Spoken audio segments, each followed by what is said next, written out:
and magic.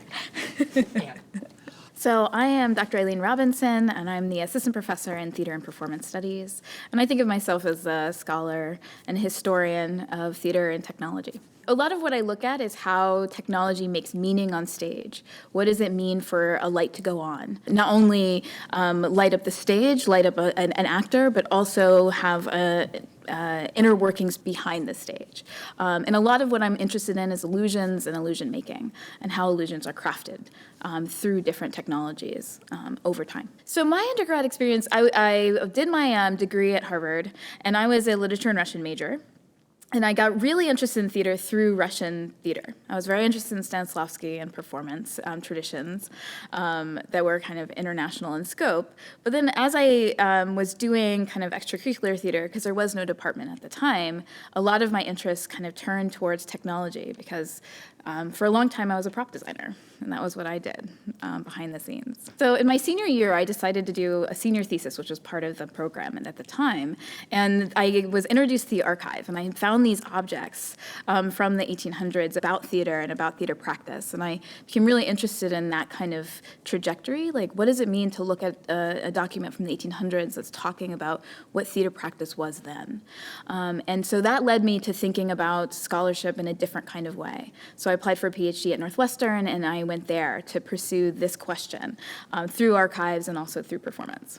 So the first thing I published was actually this thing that I was trying to understand this phenomenon in performance called Pepper's Ghost. A pane of glass that was angled on the edge of the stage, and then light being beamed at a person shrouded in black, often used black velvet, to then to kind of refract that image onto the stage. And so it was the first time that you got kind of a translucent ghost on stage. So all the Hamlets that had come before could finally manifest a ghost on stage without a white cloth and white sheet and a person, right? And so suddenly this kind of revolutionized the way that people thought about stage illusions.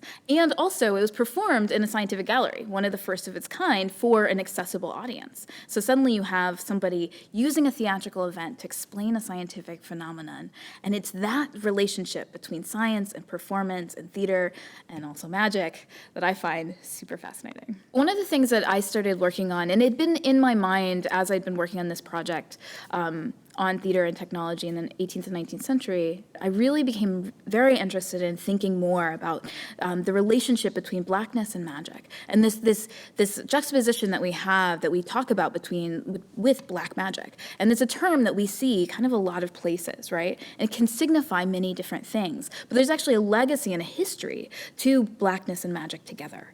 And I wanted to think more about that, and then also in thinking about that, think about how technology and performance and race fit together. And so I've been teaching a class that will be on throughout the years called Black Magic, that explores these things through poetry, novels, plays, films, music. So what really gets me excited these days is about how theater and performance is itself a system of knowledge making. It's a system of knowledge making that incorporates a collaborative and performative means. And I'm really interested in how those systems of knowledge making really came to have impact in other systems, how understanding deeply how theater makes meaning can help us understand other disciplines as well, even ones we don't necessarily think of as connected to performance. So a lot of the work I do looks at kind of systems of knowledge that use performance in different kinds of way, from TED Talks to museum spaces to what we might think of kind of as traditional theater practice.